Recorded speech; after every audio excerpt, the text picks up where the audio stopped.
15 y 16, que son capítulos cortos, que no son complicados, y eso es para que avancemos. Entonces, perdón, 15 no, 10, 16 y 17, así será. El 14 y el 15 vamos a verlos en clase. La intención es llegar al capítulo 21 para el parcial. Oye, entonces para que sepan que sus resúmenes deben de ir al día hasta el capítulo 21. Bueno, vamos a hablar un poquito de los estreptococos. Este capítulo es muy interesante y a partir de hoy vamos a ponerle mucho ojo a las infecciones estreptocócicas, en especial después de que estas pasen. Ya vamos a ver lo complicado que pueden ser las infecciones post-estreptocócicas. Bueno, todo lo que sea cocos es esférico, ya lo sabemos, excepto se refiere a racimos. Entonces tenemos que son esféricas, son gram positivo, disponibles en pares o en cadenas. Perdón, estrepto es cadena, perdón, estáfilos son racimos. Son un grupo extenso de bacterias que lo hace difícil su clasificación, y eso ya lo tuvimos que haber aprendido desde que vimos tinciones. De hecho, con dos de los grupos que estuve, terminamos de aclarar que las tinciones solo sirven para que sea más fácil de distinguir ciertas especies bacterianas, pero no sirven para diagnóstico. Por favor, si algún día ustedes mandan un gram y les dice se observó Shigella, se observó Staphylococcus aureus, se observó E. coli, muchas veces ese resultado no es confiable. Ningún resultado de gram nos dice qué género bacteriano estamos viendo, solo nos dice la forma de lo que estamos viendo. Bueno, la clasificación se ha basado en una serie de observaciones y ya sabemos todo lo de las clasificaciones, morfología, tinciones, pruebas bioquímicas y todo este tipo de cuestiones. Entonces, observacionalmente son unas colonias, en la caja, la forma de las colonias es muy particular, pero ojo, cuando las cultivamos en laboratorio, cuando vimos la práctica de cultivo de manos, hablamos un poquito con el grupo con el que estuve, por lo menos, de cómo era que interpretaban las hemólisis. Ya vamos a ver por qué nos interesan los tipos de hemólisis, en especial cuando estamos pensando en estreptococos. Entonces, las colonias tienen una morfología característica. Las reacciones hemolíticas en agar sangre las podemos clasificar como alfa, beta o delta. Ya hablamos de ello. Y la especificidad serológica, la sustancia específica de la pared celular. Obviamente las reacciones bioquímicas y resistencia a factores químicos y físicos, y las características ecológicas de las colonias como tal. Bueno, entonces ya hablamos de las hemólisis, ya lo vimos en laboratorio, no vamos a perder tiempo acá, pero sí nos tenemos que ir a que la sustancia específica de cada grupo fue identificada por Landsfield. ¿Sí? Entonces de esto viene que cuando hablamos de estreptococos hablemos de estreptococo beta hemolítico del grupo A de Landsfield, por ejemplo. Ese es el nombre completo, es exagerado. Entonces sí nos debería de quedar más corto aprendernos cómo se escribe el nombre corto. Eso no quiere decir que no tengamos que saber. Bueno, esta sustancia específica es un hidrato de carbono que está presente en la pared celular, y estas sustancias van de la A a la H y de la K a la U. ¿Qué grupos son los que tratamos de identificar a nivel de laboratorio? A, B, C, F y G. Estos son los más relacionados a enfermedades en el humano. No quiere decir que todos los demás no tengan importancia, pero epidemiológicamente no le vamos a poner demasiado coco, porque estos son los grupos principalmente relacionados a enfermedades. Tienen en su pared también polisacáridos capsulares, y obviamente gracias a la pared y gracias a sus formas metabólicas podemos tener diferentes tipos de reacciones bioquímicas cuando los identificamos en el laboratorio. Bueno, vamos a hablar de piógenes. Este pertenece al grupo A de Landsfield, y entonces, ojo, y eso se lo tienen que aprender mucha, y lo tienen que saber escribir. Ojo con esta parte. En este examen que viene vamos a poner ya ciertas preguntas de escritura. tienen que saber escribir, ¿sí? La clave, obviamente, yo lo ingreso tal cual se debe escribir y así lo deben escribir ustedes, ¿ya? ¿Por qué se lo tienen que saber escribir? Porque cuando sean médicos es necesario que sepan escribir ciertas bacterias. No voy a perder el tiempo poniéndoles bacterias que no son comunes, pero sí las principales. Entonces, Streptococcus pyogenes es lo mismo que Streptococcus beta hemolítico del grupo A de Lancefield. Este es el nombre completo, como se puede identificar. La mayoría de laboratorios, obviamente, se nos hace más corto escribir piógenes, ¿sí? Pero existen algunos laboratorios que sí nos van a dar este nombrezote y que tenemos que saberlo.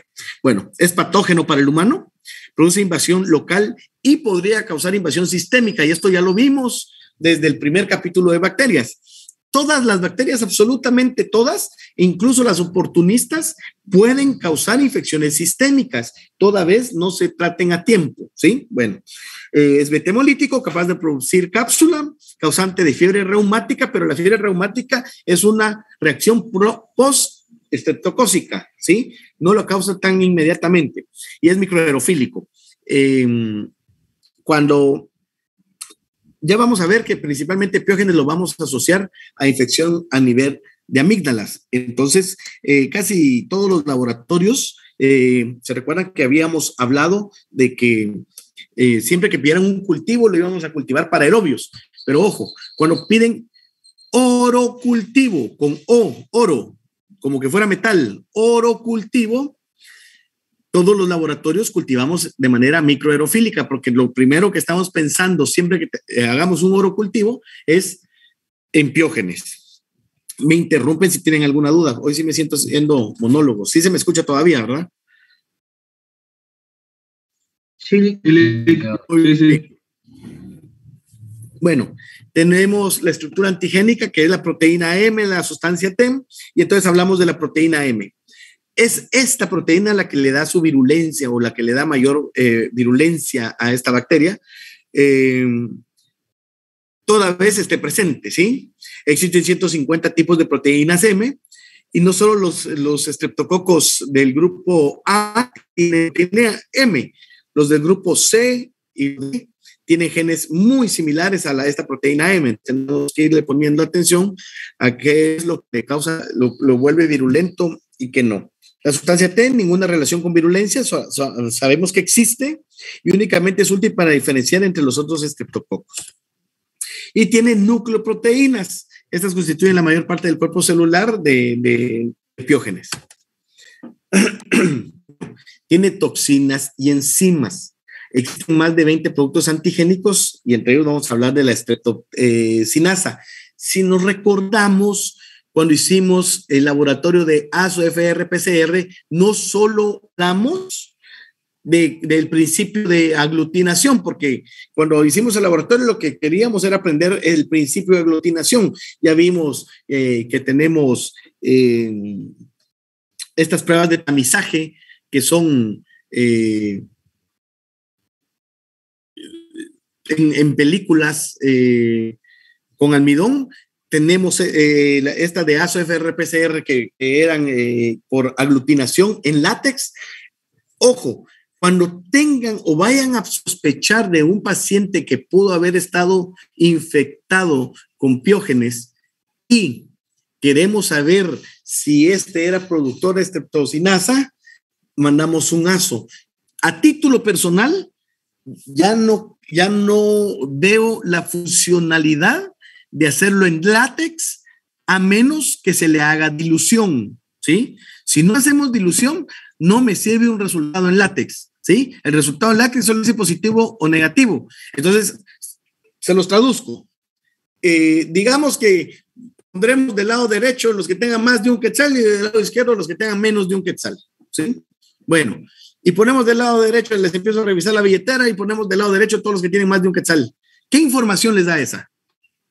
Nada, solo que tenemos más de un quetzal. Y si alguien tiene 50 millones de pesos en el banco, está del mismo lado del que tiene 2 quetzales. Entonces, básicamente el resultado en látex sin dilución me dice eso. Ah, tiene más de un peso, no sabemos cuánto. Entonces necesitamos cuantificarlo. eso les va a servir clínicamente. Vamos a verlo más adelante hoy en la clase. Les va a servir clínicamente, les va a servir para saber si su paciente está respondiendo a tratamiento. Entonces, lo cuantifican o por lo menos lo semi-cuantifican. ¿Cómo se semi-cuantifica? Haciendo diluciones. Ustedes deben de pedirle al laboratorio que les está reportando positivo o negativo que le haga diluciones. ¿Cuándo hago diluciones? Sí y solo sí está positivo. ¿Ya? Un resultado negativo, una vez tuve a bien darle una charla a unos pediatras formados, y les hablaba de las diluciones. Creo que lo hice muy rápido, más todavía de lo que hablo hoy, y les dejé en el tintero que por favor dieran diluciones, pero el problema fue que creo que no me di a entender así, porque de ahí hasta se quejaban conmigo que a donde iban les decían que negativo y que no les daban la dilución. Ojo, se diluye solo lo que está positivo, solo lo positivo. ¿Sí me entienden el principio de hacer una dilución?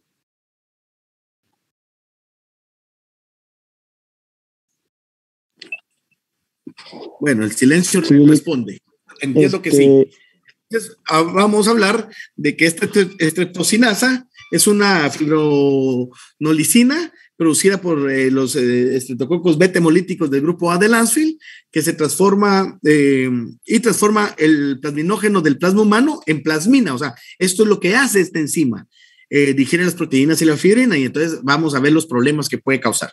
Se ha administrado esta enzima para el tratamiento de embolia pulmonar y trombosis venosa. Ojo, también tiene uso terapéutico debido a lo que hace, pero ojo, debemos de cuidar las dosis y todo esto, porque si se nos pasa la mano, podemos volver a un paciente anticoagulación. Entonces, ojo con esa parte. Bueno, la estreptodornasa, que es esta lo que hace es que despolimeriza el ADN. Se utiliza en mezclas de estreptodonasa y estreptocinasa para el debridamiento enzimático. Estas dos funcionan muy bien para cuando tenemos lesiones y necesitamos debridar. Casi no se usa, ¿sí? Porque los costos suben mucho. Sale relativamente más económico utilizar bisturí y pinzas y debridar heridas. Hialuronidasa degrada el ácido hialurónico y es un factor de diseminación. Bueno, tiene exotoxinas pirógenas, que son elaboradas por Piógenes, y que existen 3 tipos de exotoxinas pirógenas: A, B y C. La A, producida por estreptococo del grupo A de Lancefield, se ha relacionado con el síndrome de choque tóxico estreptocócico y fiebre escarlatina. B, no sabemos exactamente cuál es la función de esa exotoxina. En la C, participa también en el choque tóxico. La difosfopiridina nucleotidasa está relacionada con la capacidad del microorganismo para la destrucción de leucocitos. Tenemos también hemolicinas como las que puede causar Piógenes, que elabora 2 hemolicinas, la estreptolicina O y la estreptolicina S. La S no es dañina al ser humano, la O sí sirve para lo que les había mencionado, sirve para correlacionar si existe alguna infección reciente. Obviamente tenemos que irnos a ver los títulos de esta para saber o relacionarlo con la enfermedad. Bueno, las manifestaciones clínicas y el proceso de enfermedad que causa como tal la bacteria. Dividir en varias categorías, y tenemos las atribuibles a la invasión de Piógenes y el estreptococo beta hemolítico del grupo A de Lancefield, atribuibles a la infección local por Piógenes y sus productos derivados, las infecciones invasivas por estreptococo del grupo A de Lancefield y las enfermedades post-estreptocócicas. O sea, tenemos 4 categorías. Entonces, tenemos que ir viendo o magnificando cómo es que podría iniciar o podrían ser los motivos de consulta en los pacientes cuando tenemos alguna posible infección por Piógenes. Bueno, entonces las atribuibles a la invasión por Piógenes y estreptococos beta hemolíticos del grupo A de Lancefield. La puerta de entrada siempre va a determinar el cuadro clínico y esto nos debió quedar claro desde el primer capítulo que vimos en bacterias. Depende de dónde estén las bacterias, depende si tienen vía de entrada, depende, es lo que van a causar. Básicamente lo mismo pasará con virus. Entonces nos interesa mucho en dónde es la vía de entrada. Bueno, en caso que haya una infección difusa, podemos tener cuadros de Erisipela. La vía de entrada es la piel. Esta Erisipela parece mucho un sarampión. La diferencia, o sea, para que nos imaginemos cómo son las lesiones. La diferencia es que es muy rápida. La Erisipela, el paciente, lo más que tiene las lesiones en piel son entre 48 y 72 horas. Responden muy bien a tratamiento, no hay mucha resistencia, pero ojo con esto, sí da fiebre. Principalmente ataca a niños en edad de lactancia. Bueno, Piógenes también puede dar celulitis. ¿Qué manda? Una pregunta. ¿Y la Erisipela queda marcas, así como puntitos, como cuando tiene una varicela, de que algunos puntitos? ¿Tiene alguna marca después del tratamiento? No, Erisipela no, principalmente porque si vemos, ataca principalmente lactantes. Las marcas que deja varicela o estas otros tipos de enfermedades virales es porque sí quedan costritas, dan picazón y uno se las termina quitando, ¿sí? O sea, no es tanto que la enfermedad como tal deje marcas. Las cicatrices que quedan es porque yo me arranco, y principalmente son a nivel de cara. Yo hoy en día no conozco a alguien que me diga, ay, esta lesión que tengo en tronco es por una varicela que tuve, porque lo que queda son, la verdad, marcas de sol de un lugar donde estuvo lesionado. Entonces, no deja marcas. Gracias. Bueno. Lick, disculpe. Decime. Fíjese que aquí en el libro dice Erisipela y usted ahí tiene Erisipela, entonces no sé si... Perdón, sí, Erisipela, pero sí, es Erisipela y sí el término, las lesiones sí son muy similares a lo que les estaba mencionando. Ok, gracias. Muy bien. Puede ser causante de celulitis. Insisto, quitémonos de la cabeza estos acúmulos de grasa naturales que tienen principalmente mujeres, ¿sí? Quitémonos eso de la cabeza para que no nos vayamos a poner hoy nerviosos de, es posible que tenga Piógenes. No, esta celulitis obedece estrictamente a un lugar donde hay una infección bacteriana, principalmente después de algo traumático, ¿sí? Se presenta tras la infección relacionada con traumatismos leves, algunas quemaduras que obviamente causan un traumatismo en piel, heridas o incisiones quirúrgicas. A esa celulitis nos referimos. Tareas sin que tengan que pegarlo ninguna foto ni ningún lado. O sea, cuando terminemos la clase, métanse a Google y busquen imágenes de celulitis bacteriana.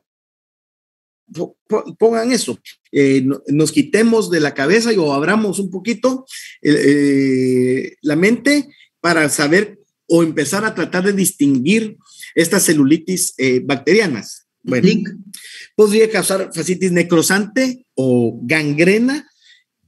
Esto principalmente se da en pacientes, no es regla, se da principalmente en pacientes arriba de los 50 años, o pacientes diabéticos o pacientes hipertensos, que lo que hay es relativamente una mala circulación y entonces empezamos a tener gangrena no solo por el proceso infeccioso, sino por los procesos de circulación. ¿Se puede erradicar? Bueno, habrá que controlar la hipertensión o la diabetes, obviamente aunado a una buena terapia antibacteriana y a estimulantes de la microcirculación, ¿ya?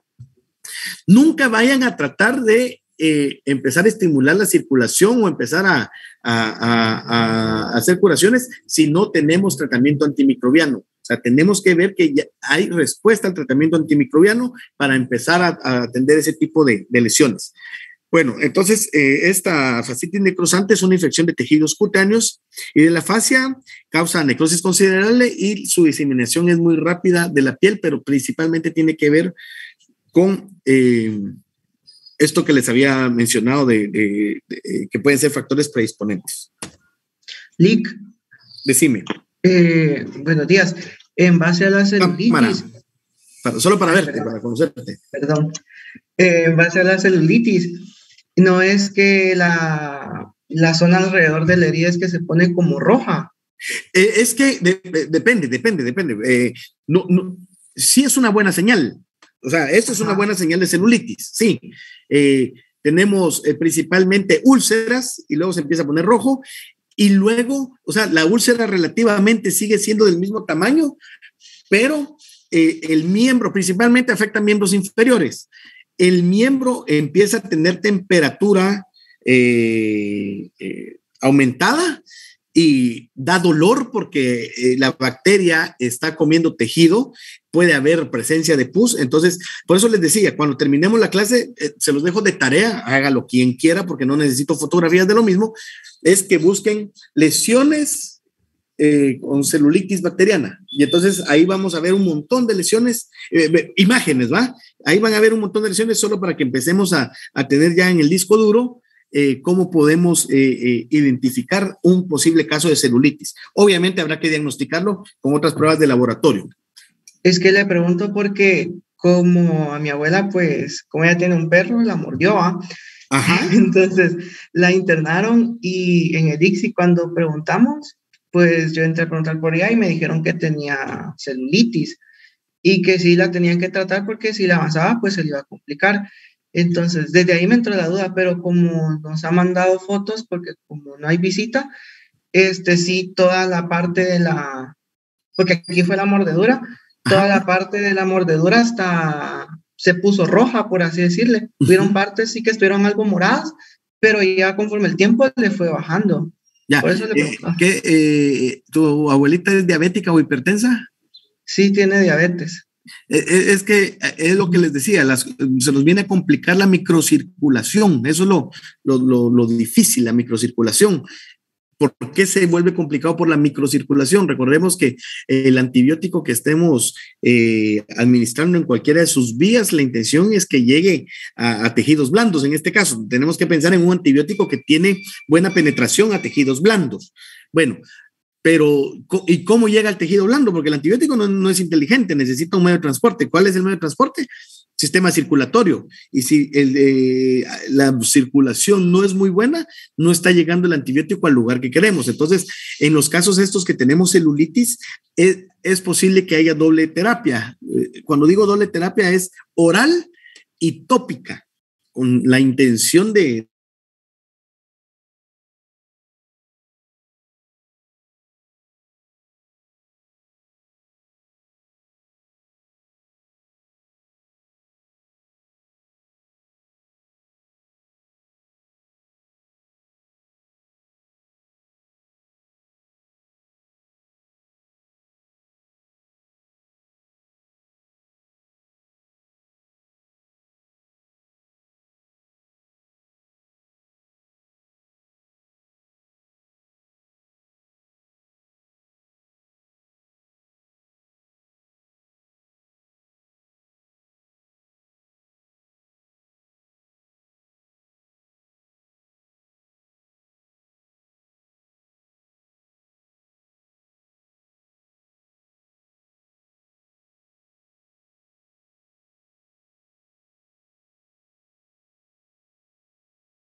Me cuesta, Quiroga. ¿Cómo se pronuncia tu nombre? Hailey. Se pronuncia Hailey. Muy bien, Hailey, gracias. Bueno, para los que estábamos viendo el chat, no sé si terminé de contestar tu pregunta, porque cabal fue donde me quedé sin señal.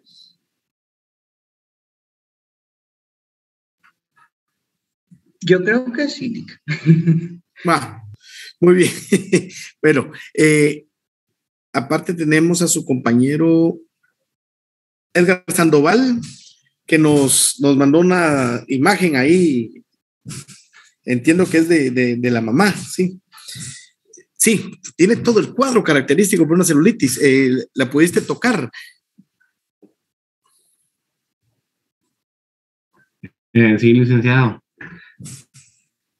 Ya, estaba sumamente caliente, o sea, la temperatura, digamos, que quiere pareciera que está febril, pero es solo el miembro, o solo el sitio donde principalmente afecta. ¿Ella no es diabética, me decías? No sufre de ninguna enfermedad crónica. ¿Y no tiene problemas de circulación? Eso sí tiene venas varicosas. Tiene venas varicosas, ¿verdad? Eso pudo haber complicado un poquito el cuadro, pero con la foto que estoy viendo versus la foto de hace, entiendo que unos 4 días, está re bien. Yo tengo un amigo relativamente cercano que estuvo cerca de una amputación por una lesión jugando fútbol. Sin diabetes, relativamente joven, porque ahora ya no sé qué decir con ustedes, 37 años más o menos.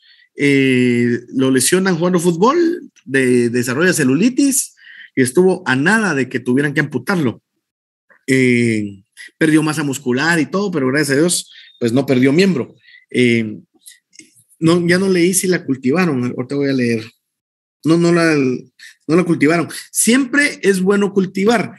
Este caso que nos presentaste, Edgar, funciona muy bien para entender 2 cosas. Siempre cultiven, siempre. ¿Cuándo cultivo? Antes del tratamiento antimicrobiano. O sea, ojo, no teníamos tiempo. Este caso funciona muy bien para el ejemplo de cuándo dar o cuándo no dar tratamiento empírico. No teníamos 48 horas. Pensemos que el motivo de consulta es ven y la pierna, ¿verdad? Ese fue el motivo de consulta. No tenemos 48 horas para esperar el cultivo, ¿ya? Pero sí debemos cultivar, eso tenemos que tenerlo en la cabeza. Les explico por qué. Sí, pero ya le está dando tratamiento y le funciona. Gracias a Dios el tratamiento le funcionó, ¿sí? ¿Qué pasaría si no hubiera funcionado el tratamiento? Hubiéramos perdido tiempo, ¿sí? Entonces, se cultiva, se hace una incisión, se introduce un hisopo, se extrae material y se cultiva.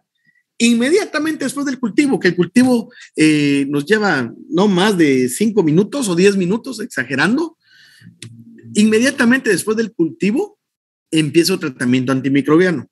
El laboratorio trabaja por aparte y que se complique la existencia buscando la bacteria, y yo ya tengo con antibiótico a mi paciente. En 48 horas yo tendré el resultado de que me diga si in vitro ese antibiótico funciona para mi paciente. Si el laboratorio me dice, mire, les voy a dar un nombre, amoxicilina clavulanato, resistente, o sea, bacteria resistente para amoxicilina clavulanato, y yo tengo a mi paciente con amoxicilina clavulanato, inmediatamente la migro de antibiótico. ¿Sí? Insisto, en este caso las noticias fueron buenas. Sí, respondió a terapia antimicrobiana. Me atrevo a decir que le pusieron 2 antibióticos, cuando menos, ¿verdad? Sí. Ceftriaxona intravenosa y clindamicina viral. ¿Qué le pusieron intravenoso? Ceftriaxona intravenosa. Sí, pues Ceftria y Clinda, casi siempre que tengan este tipo de lesiones responden mejor a doble droga. ¿Sí? Por supuesto que necesitamos el tiempo de evolución y esto fue en horas, si nos damos cuenta con la historia de la enfermedad que nos das, la pierna se le puso así en un periodo de 72 horas. En menos de 72 horas. Bueno, fue de la noche a la mañana que le apareció así. Entonces no tenemos tiempo para decir, esperemos, de una vez le entramos con doble y triple terapia. Idealmente se inicia con antibióticos de amplio espectro, ¿sí? 2 antibióticos de amplio espectro. Esto lo hacemos con doble intención, cubrir mejor a la paciente y sobre todo asegurar que no va a haber resistencia, ¿sí? Obviamente tiene que cumplir tratamiento y resuelve. Pero ella se golpeó porque, o sea, que haya aparecido así de la nada, o tenía alguna pequeña microlesión en pierna. No, como le comentaba, ella fue a limpiar una casa de una tía que estaba abandonada y había mucho polvo y muchos ácaros, dice ella, y ella sintió comezón en el área y se empezó a rascar, de repente con las manos sucias, ¿va? Ajá. Y fue que se le empezó a formar ese salpullido y en cuestión de horas empezó a invadir todo el área y se formaban como vesículas con contenido acuoso, amarillo. Y le lloraba, por decirle así. Prácticamente le lloraban esas vesículas. Bueno, pues me alegro, la verdad, por el pronóstico que tiene para ese miembro derecho. Insisto, la celulitis, lo menos que llevan normalmente son 14 días de tratamiento y pueden llegar incluso hasta un mes de tratamiento. Licenciado, ¿puedo aportar algo también? Decime, sí. Fíjese que en este caso, también hablando de mi mamá, solo que nosotros sí no tuvimos mucho seguimiento médico en este caso. Con ella pasó que ella, pues, cuando me contaba cuando sucedió, ella decía que ella sentía como picazón, no tuvo, como dijo ahorita, una microlesión ni nada, sino que sentía picazón en el pie y durante la noche ella cuenta que se rascó un par de veces con el mismo pie, ¿verdad? Pero en la mañana cuando despertamos y le vimos la pierna, tenía una lesión de unos tal vez 6 centímetros de largo por 2 de ancho, que parecía una quemada, como decirle, de moto totalmente, ¿verdad?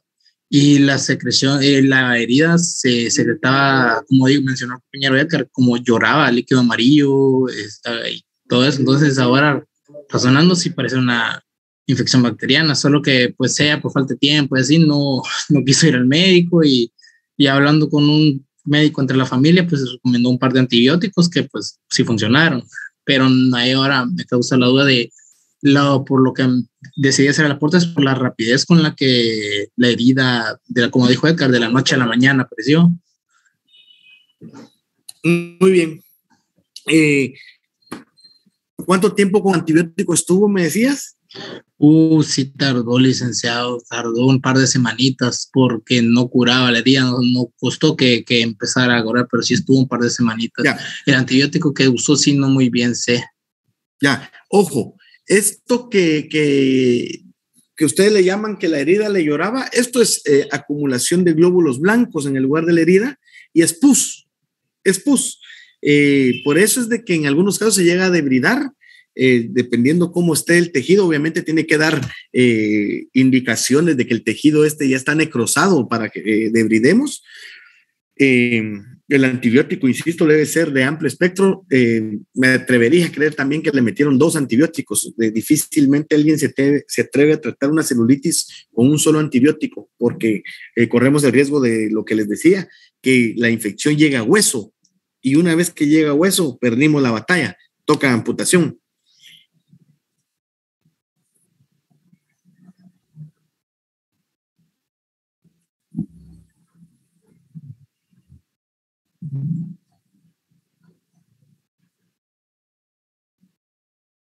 Bueno, seguimos. Gracias, Carlos.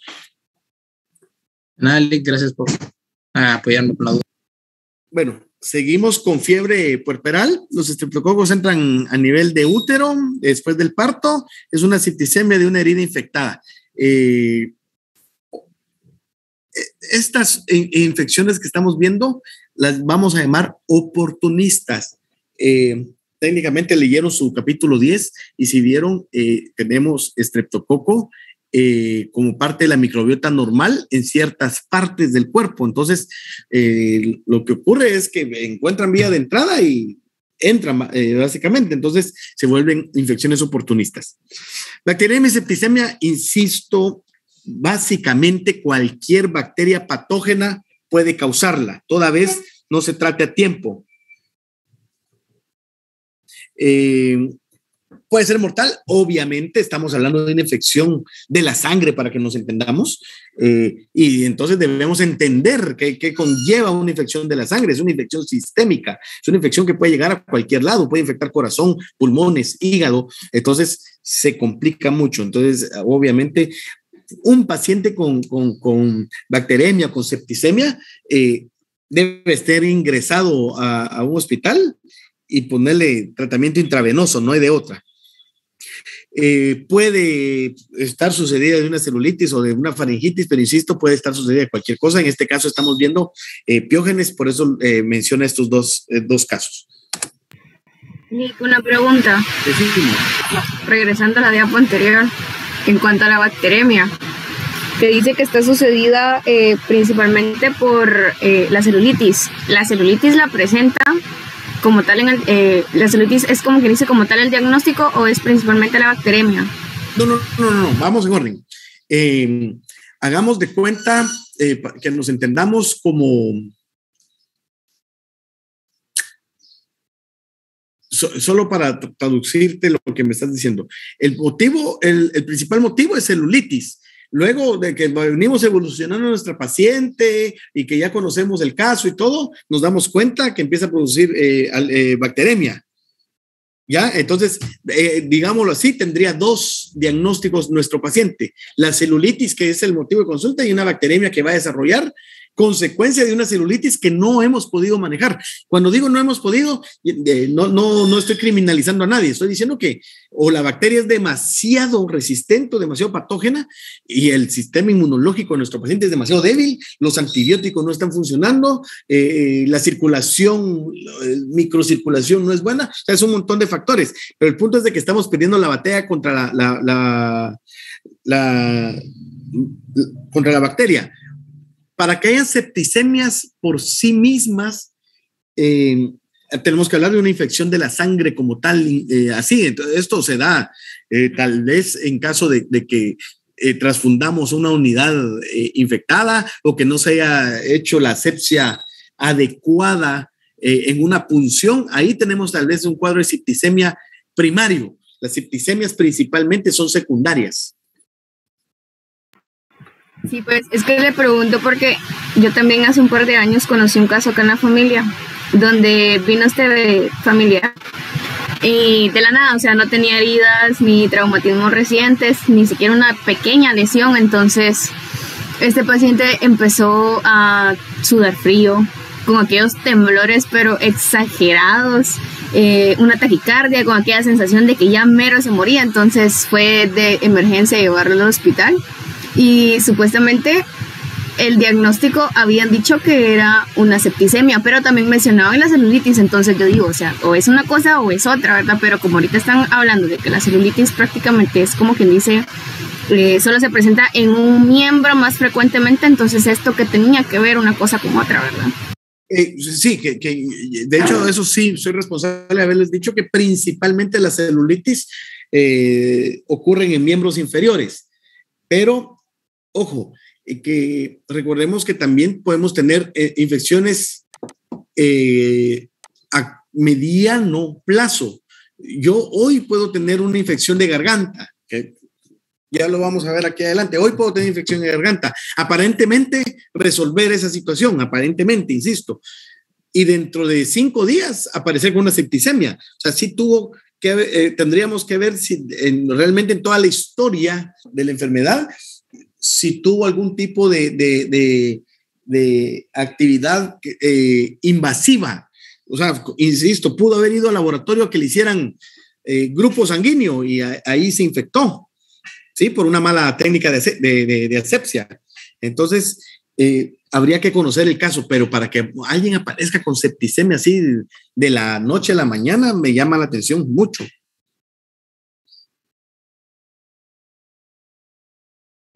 Sí, por eso le comentaba, porque ese fue el caso, o sea, no tenía nada, o sea, el síntoma se presentó ahí sí que de un ratito para otro, el malestar, entonces ahí fue donde atacó rápidamente. Muy bien, sería de estudiar bien ese caso, pero sí me llama mucho la atención. No estoy diciendo que sea imposible, pero sí me llama la atención que no tengamos, o sea, algo en la historia. Te voy a contestar. Vamos a cambiar un poquito el lenguaje. Insisto, ustedes están a meses de estar en un hospital. Vamos a quitarle la fuerza de la bacteria. Sí te entiendo lo que me decís, te lo prometo. O sea, yo sí hablo, y no quiero faltarte el respeto, pero o sea, si hablo con la señora que me hace la limpieza y me dice la fuerza de la bacteria, no la voy a corregir, porque obviamente, pero nosotros estamos en ciencias de la salud. Vamos a hablar de la virulencia de la bacteria, ¿sí? Yo te entiendo muy bien lo que me dijiste. Es que tenemos que juntar un montón de factores. Para que algo se vuelva muy complicado, es multifactorial, ¿sí? Multifactorial, vamos en orden. La capacidad de virulencia del antígeno, en este caso es una bacteria, la capacidad de virulencia de la bacteria. Bueno, le ponemos que la bacteria es virulenta y resistente. Solo ahí tenemos, virulento no es lo mismo que resistente, ¿sí? ¿Sí me entienden esto? Virulento, vamos a ver. Pensemos en un luchador. Virulento es la capacidad que tiene para tirar mamellazos, ¿sí? Esa es la virulencia. Y resistencia es la capacidad que tiene para aguantarlos, ¿sí? Entonces, solo con la bacteria tenemos dos factores, la virulencia y la resistencia. Por eso no es lo mismo estar infectado con una bacteria nosocomial que con una comunitaria. Las nosocomiales, Jesús bendito, yo les tengo pánico. Bueno, por el lado de la bacteria. Por el lado del hospedador, tenemos que ver sistema inmunológico, edad, enfermedades de base como diabetes, hipertensión, sobrepeso o desnutrición, sistema circulatorio, o sea, entonces es multifactorial. ¿Tiene que ver la cantidad de bacterias? Sí, tiene que ver la cantidad de bacterias, tiene que ver su virulencia. Entonces, hoy no puedo contestarte, o sea, espero haberte contestado, pero no nos podemos ir de, es que la culpa es de la bacteria era la mala, o sea, el cuate era buenísimo inmunológicamente y la bacteria muy mala. Yo creería que se juntan dos cosas, una bacteria virulenta con un sistema inmunológico y con un manejo inadecuado, ¿ya? Para que llegue a complicarse un cuadro. Sí me respondió, Alex, hasta además. Muy bien. Gracias. Gracias, John Ángel. Patogenicidad y virulencia, exactamente. Bueno.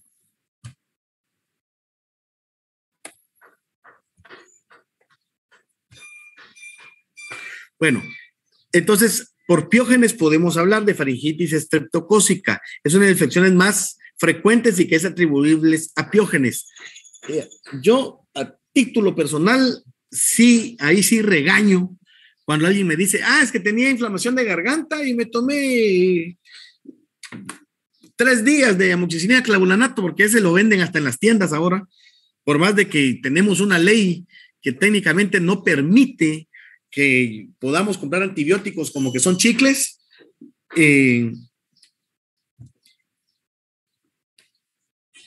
Vamos a la farmacia y nos venden, ¿sí? O sea, son contadas las farmacias que aparentemente no venden antibióticos, es mentira. En especial con la pandemia, otra vez empezaron a vender antibióticos, pero de manera indiscriminada. Ya conforme vayamos avanzando, vamos a ver lo complicado que es esto.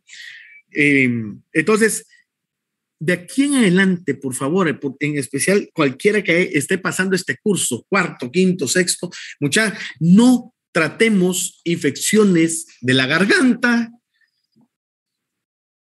de manera empírica. Si tenemos tiempo. Si el paciente tiene demasiadas molestias, bueno, cultivémoslo y empezamos tratamiento. Ahí sí puede funcionar muy bien amoxicilina y clavulanato. Pero por favor, cultivemos, porque puede ser estreptococo. Y si es estreptococo, ya vamos a ver lo complicado que se vuelven las infecciones postestreptocócicas, ¿sí? Bueno, podemos tener también piodermia estreptocócica, que es una infección local de las capas de la piel. Principalmente se da por algo que no fue bien tratado y que progresa a una celulitis que no ha sido manejada y que obviamente va a provocar lesiones, causando importantes lesiones en tejidos blandos y que se puede volver mixto. ¿A qué se refiere con infecciones mixtas? Se refiere a, no solo es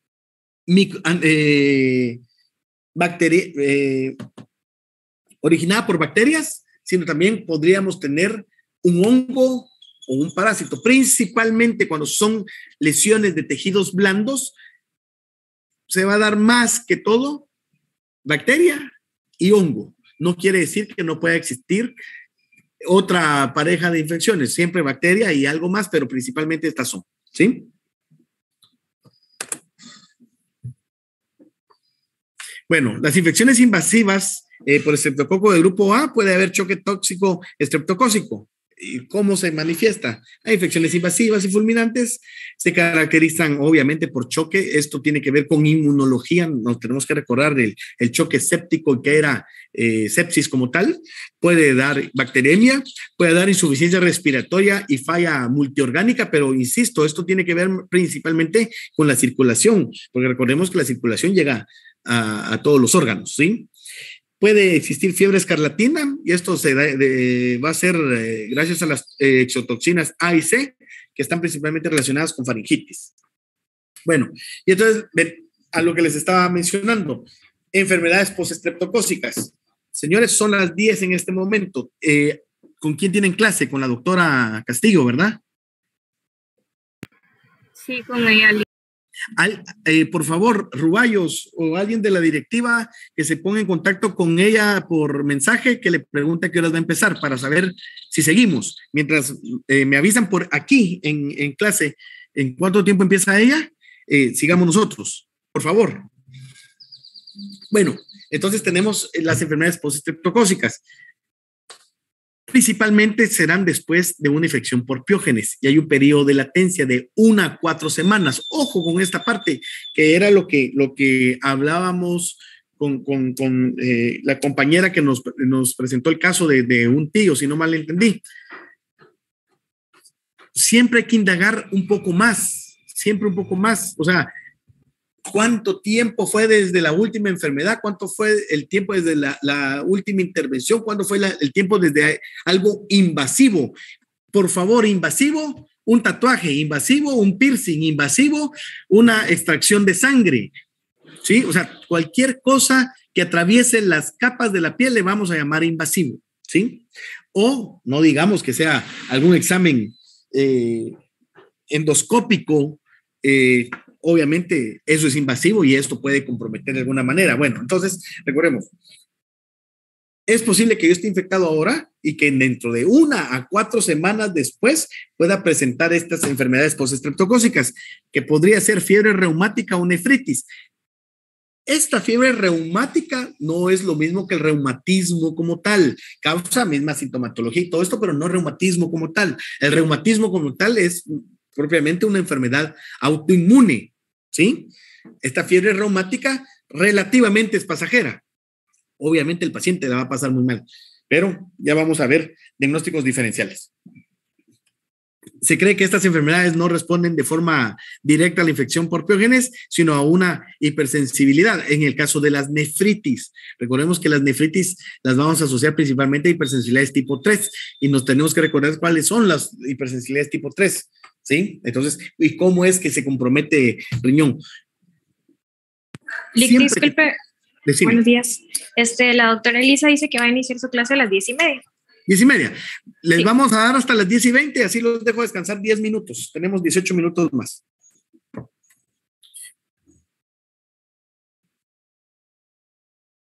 Está bien, Lick, gracias. Bueno, pues sí. Después de esto, siempre será importante, en especial, fíjense que pareciera que uno solo quiere llevar agua a su molino. Yo se los prometo que cuando conozco pacientes, les digo que traten de acudir solo al mismo lugar a donde están acudiendo. No sé por qué el paciente empezó a ver también la medicina, en especial el paciente, porque uno es médico, bueno, ustedes de médicos y uno que está en ciencias de la salud, yo a título personal todavía no lo veo así, pero el paciente va con Juan, si no le gusta lo que Juan le dice, va con Pedro, y a veces los criterios de Juan y de Pedro no son iguales, y entonces agarran el que más les conviene. No buscan una tercera opinión para decir, 2 dicen que tengo A y 1 dice que tengo B, ¿sí? ¿Por qué les digo que es importante que le hagamos conciencia a nuestros pacientes de continuar en el mismo lugar? Porque es más fácil que podamos recordarlos, que sepamos qué tienen o qué tuvo. Porque, ¿qué pasa con un paciente que vieron en Petén hace 4 semanas por una faringoamigdalitis y que hoy lo vamos a conocer nosotros porque dice que no aguanta el dolor de espalda baja, que ha visto pequeñas cantidades de sangre en orina? Es posible que él omita decir que tuvo una infección de la garganta, porque pareciera que una infección de la garganta es algo que a todos nos puede pasar, ¿sí? Entonces necesitamos indagar mucho sobre la historia de la enfermedad, por favor, en especial ustedes que el otro año les va a tocar estar evolucionando, desarrollando, indaguen mucho en la historia de la enfermedad, pregúntenle al paciente de verdad cuándo fue la última vez que asistió con un médico, porque desde ahí... yo sé que ustedes les dieron sus formas de entrevistar y todo. Yo no tengo ni idea de cómo se hace. Nunca recibí un solo curso de semiología, pero sí se me ocurren preguntas claves como, ¿cuándo fue la última vez que usted vio un doctor? Y prefiero que me conteste una tontera. Hoy en la mañana en la parada de bus. Pero porque necesitamos entender y saber relativamente la historia de nuestro paciente, en especial cuando es paciente nuevo, ¿sí? ¿Podría causar una glomerulonefritis? Obviamente tiene que estar relacionado con sistema inmunológico, con producción de anticuerpos y cómo se desarrolló la enfermedad. Es posible que esta inicie por complejos de antígeno y anticuerpo que se depositan en la membrana basal glomerular. En la nefritis hay sangre y proteínas en orina. Las bajas concentraciones de complemento en suero son bajas. Y si el paciente es bien manejado, puede restablecerse sin complicaciones, obviamente sin complicaciones, pero el diagnóstico es el que se vuelve complejo. Para estos pacientes que están padeciendo algún tipo de infecciones, tenemos que pensar, bueno, infección a nivel renal, pruebas renales, ácido úrico, creatinina y nitrógeno de urea. Esas son bioquímicas. Pruebas de imágenes, porque necesitamos ver cómo están en imágenes esos riñones. Entonces necesitamos ultrasonido renal y de vías urinarias. Y obviamente necesitamos un examen de orina y una hematología. Ojo, solo para ver un posible cuadro. Básicamente esto lo tenemos que ir aprendiendo y guardando en el disco duro, porque así es como les va a tocar resolver los casos que puedan venir en el examen, no en este parcial, pero sí en el siguiente. Bueno, la fiebre reumática ya medio habíamos hablado de ella. Es de lo más complicado, quitemos la palabra grave, es de lo más complicado que puede dar los piógenes, pero ojo, el no manejarla bien puede dar lesión en músculo y válvulas cardíacas. Eso es lo complicado de las infecciones postestreptocócicas. Entonces, le quitamos el que, es que me dolía la garganta. Ojo, con esto no estoy diciendo ni mucho menos cerca de, infección de la garganta, antibiótico. No. Siempre que un paciente les refiere dolor de garganta, dificultad para tragar y todo, cultívenlo. Aunque no tenga puntos sépticos, ¿sí? Cultívenlo. Yo prefiero que alguien se gaste, más o menos un cultivo anda entre 100 y 200 quetzales. Pensemos que le tocó lo más caro, 200 pesos. Yo prefiero que alguien se gaste 200 quetzales a que va a tener un problema cardíaco. Entonces, sí vale la pena cultivar. Siempre que tengamos pacientes con enfermedades a nivel de garganta, lo tenemos que cultivar. En general, el paciente con faringitis estreptocócicas graves tiene riesgo de presentar fiebre reumática, da fiebre y malestar general, poliartritis migratoria, signos de inflamación en todas las capas del corazón. Esto lo sabremos hasta después, mucho tiempo después. El motivo de consulta va a ser porque está teniendo poliartritis migratoria. Obviamente, al pensar en una poliartritis, tenemos que pensar en que ese paciente le tenemos que hacer una serie de exámenes. ASO, FR, PCR.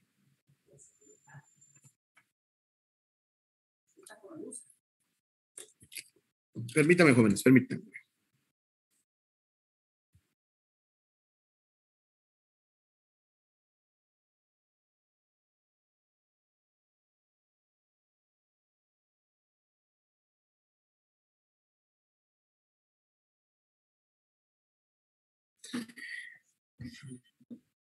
Bueno, entonces, al pensar en poliartritis, tenemos que hacer ASO, FR, PCR, ácido úrico, porque no sabemos si es un paciente que pueda estar padeciendo gota,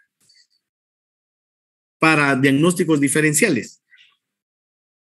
Y ojo, la fiebre reumática se puede reactivar por infecciones estreptocócicas que se den muy seguidos.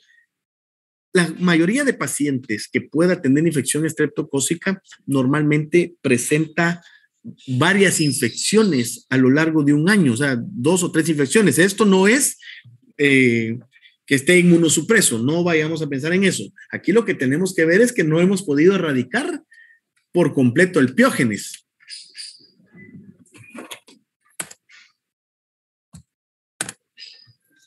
Bueno, el exudado faríngeo, o sea, un orocultivo, muestras de secreción en caso de estar pensando en celulitis y muestras de sangre, ya las mencionamos. ¿Se puede hacer frotis faríngeo? Sí se puede. Yo a título personal no lo recomiendo. Si me preguntan, les diría que podemos economizarle plata al paciente porque este frotis faríngeo no nos va a dar mucha información. Recordémonos que en saliva tenemos principalmente estafilococos y entonces, ¿qué nos puede decir el reporte de Gram? Se vieron bacterias Gram positivo y solo vamos a asustar al paciente. Entonces, les sugeriría que no hagan el frotis faríngeo. Pero, obviamente, cuando ustedes vayan creciendo en su carrera y desarrollando más conocimiento, expertise, tendrán sus criterios para saber si es o no es funcional esto. Bueno, el cultivo, ya se los había dicho, cultivemos. Cuando vemos estas complicaciones que podemos evitar solo con migrar de antibiótico, entonces nos damos cuenta que sí, cultivar, que no sale caro cultivar. Entonces, cultivemos todo. No tienen que poner esta gran orden. Ustedes, cuando manden un orocultivo, no pidan hacer orocultivo en condiciones microaerofílicas. Todo laboratorio que esté bien manejado por un químico biólogo inmediatamente sabe que es orocultivo que va en condiciones microaerofílicas. Donde sí debemos de pedir cultivo para microaerófilos, es cuando tengamos lesiones como celulitis, ¿sí? Porque de lo contrario, los laboratorios sí nos van a cultivar para aerobios, ¿ya? Entonces, tenemos que pedirle que cambie las condiciones. Entonces, en ese caso sí se pide con apellido, ¿sí? ASO no detecta piógenes como tal, detecta anticuerpos contra streptolicina O, ¿ya? No detecta el antígeno, detecta anticuerpos. Obviamente, si hay anticuerpos, hubo antígeno. Es una detección de antígeno de manera indirecta, ¿ya? Pero sobre todo, y es lo que les decía, pídanlo cuantificado o titulado. Titulado, sí y solo sí está positivo. Cuantificado, obviamente, ahí sí es fácil. Regresando al ejemplo del quetzal que les dije, nos va a decir, estos 5 tienen 10 centavos, estos 40 tienen 70 centavos, estos tienen 99 centavos, estos de aquí tienen 1 quetzal y estos de aquí tienen 2 y así. O sea, sí nos dice cuánto tenemos, entonces nos da mejor información. Por eso ustedes deberían de pedirlo cuantificado. Si no se puede cuantificar, se puede semi-cuantificar, ¿ya? Que también les va a dar mucha información, pero no acepten un resultado de ASO solo como positivo, porque no les dice nada. Bueno, si hablamos de inmunidad, la resistencia contra enfermedades estreptocócicas es especificada por IgM, por lo tanto, un hospedador que ha tenido una infección de estreptococos del grupo A, podríamos hacer una cuantificación de anticuerpos tipo IgM durante la infección. El problema es cuando pasa. Entonces, no vamos a tener herramientas para estar monitoreando a nuestros pacientes con enfermedades postestreptocócicas. Ahí sí nos va a servir mucho hacer una medición de ASO y verificar cómo van los títulos de esta antistreptolicina. El tratamiento de elección en este caso sí es penicilina G, deberíamos de tener tratamiento durante 6 meses, administrando cada 21 días. O sea, estamos hablando que, si no estoy mal, 7 dosis u 8 dosis casi de penicilina G, así, cada 21 días. Y con esto nos aseguramos de la erradicación de piógenes. Y sobre todo... Licenciado, una pregunta. Sobre todo nos aseguramos de prevenir las posibles infecciones post-estreptocócicas, ¿sí? John Ángel. No sé, ahorita que mencionó eso de la penicilina, creo que no me quedó claro. En el capítulo de estafilococos creo que mencionaba que estos son resistentes a la penicilina, pero porque producían una enzima beta-lactamasa, pero no me quedó claro, no me quedó muy claro eso. ¿Me lo podría explicar, por favor? Te lo digo rapidito. Estáfilo, algunos, no todos, pueden ser productores de beta-lactamasa. ¿Qué es una beta-lactamasa? Si nos recordamos nuestras clases de bioquímica, todo lo que termina en asa, ¿sí?, es algo enzimático, ¿sí? Es una enzima que puede desdoblar lo que su nombre le antecede. Si es beta-lactamasa, desdobla el anillo beta-lactámico. Entonces, y le metemos un antibiótico que tenga el anillo beta-lactámico, o sea, los beta-lactámicos, por favor, tarea para Pharma, no para micro, averigüen todos los antibióticos que puedan ser beta-lactámicos, todos, porque esto sí nos va a servir para cuando el laboratorio nos diga productores de beta-lactamasa, ¿sí? Productores de beta-lactamasa. O sea, el laboratorio nos debe de informar a nosotros si si la bacteria que estamos aislando es productora de Bueno, estreptococo no es productor de beta-lactamasa, entonces por eso sí le funciona, ¿ya?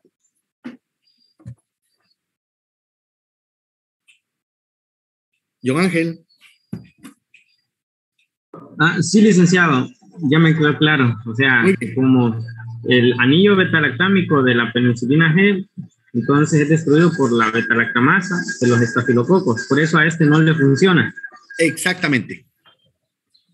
Bueno, si hablamos de Streptococcus agalactiae, estos pertenecen al grupo B de Lancefield, son beta-hemolíticos, por eso es importante que el laboratorio, cuando los identifique, nos diga si es del grupo A o del grupo B, ¿sí? De Lancefield, porque si miramos también es beta-hemolítico. O sea, si yo miro una caja de cultivo con agalactiae y piógenes, automáticamente yo digo, puchica, tengo un beta-lactámico.